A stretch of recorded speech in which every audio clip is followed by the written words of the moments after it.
Some news happened over the last month or so, and I made dumb jokes about the science news. So let's go into some dumb science news jokes, everyone!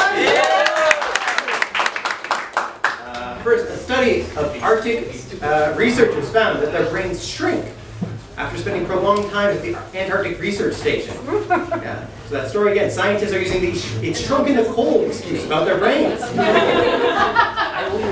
Gwyneth Paltrow's Goop is selling a candle scented like her vagina. You probably heard all that. I was going to make fun of that.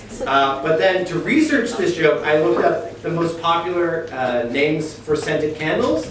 And the list included Snickerdoodle, Cucumber Melon, Warm Vanilla Sugar, and Banana Nut Bread, which are all descriptors I've used for my penis, so there's fair, guys.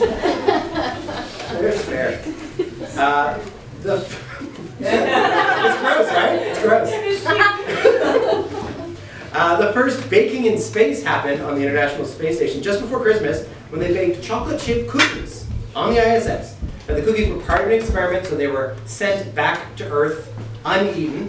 If you're wondering why this experiment was so important, we contacted the mission commander, Mr. Cookie Monster, and he said, "Cookie, very important."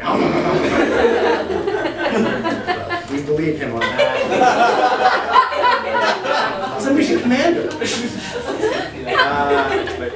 Ancient stardust extracted from a meteorite contains specks that are up to 3 billion years older than the solar system, making them the oldest solids we have ever dated so far. Yeah.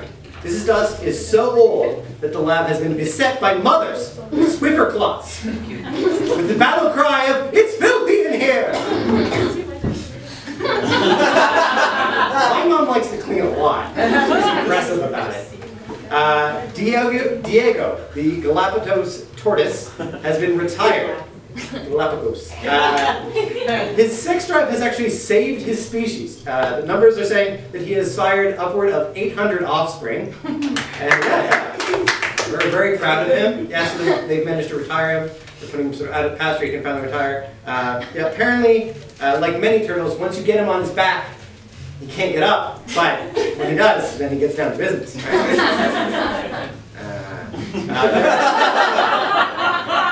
There are reports that biotechnology could enable prisoners to experience 1,000 years in prison in just 8 hours. And the fact that the scientist's first idea was prison instead of amusement parks means he should be the first person sent there. It's insane. I want to spend 1,000 years at like Wonderland.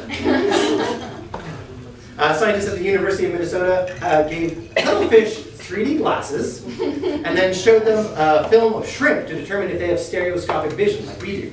The cuttlefish was successful in catching the 3D shrimp, but said that it would have preferred a 2D shrimp and then just spend the money on popcorn. It would have been a better deal. Maybe it would have been popcorn shrimp.